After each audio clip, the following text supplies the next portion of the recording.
Today, tourists marvel at the splendor of Angkor Wat and its vast moat. Designed to glorify the rule of an ambitious king, it contains hundreds of grand columns. And its walls and towers are adorned with thousands of exquisite carvings. But 900 years ago, it would have looked even more magnificent. Its roofs were beautifully gilded. Every gate crowned with fine gold-covered carvings. And the centerpiece of it all, the 5 lotus towers enrobed in gold, reflecting the sunlight, shining like beacons across the plain. It took hundreds of thousands of workers to build this lavish monument. Yet today, there's no sign of a city around the temple. So where did these ordinary people live? It's a mystery, because the jungle has swallowed up almost all trace of outlying settlements. It's a great interest for us to know where the people live, how they were living, and how was the space organized. Archaeologist Jean-Baptiste Chavance hunts for the remains of this 900-year-old jungle Atlantis. Today, he's chasing down the results of a groundbreaking mapping technology called LiDAR.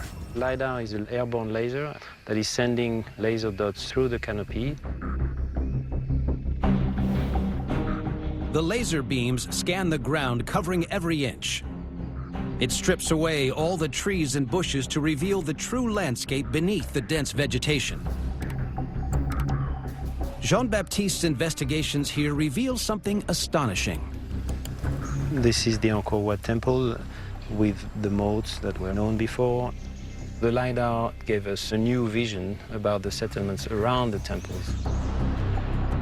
Angkor Wat and its square moat appear to be surrounded by a city grid of ancient roads and buildings. So if we zoom out, we can see that it's covering basically the whole Angkorian region.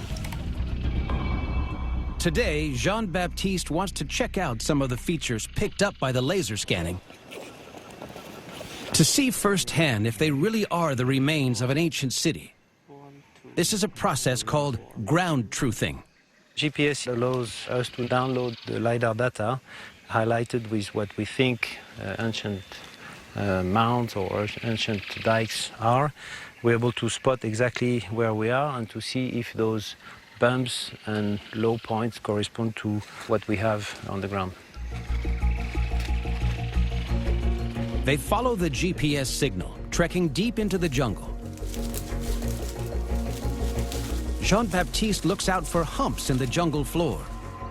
These humps could be the remains of the raised platforms the Khmer built their homes on.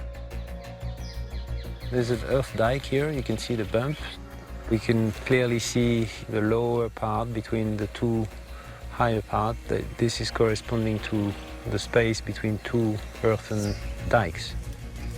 This has never been seen before.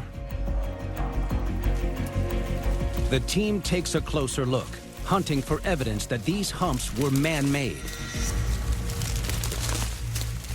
So we're next to an earth platform, but this one is quite interesting because you have here some remain of architectural construction, bricks. This is nice evidence of quite a prestigious construction. And this exciting discovery isn't a one-off. Ground truthing has confirmed that a giant city once surrounded the temple of Angkor Wat.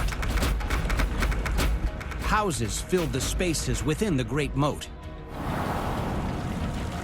Hundreds of thousands more stretched out beyond, densely covering the landscape. The Khmer cut wide canals between these city blocks, creating a complex transport network. This vast metropolis stretched over 400 square miles and was home to 750,000 people. Angkor Wat wasn't just a temple.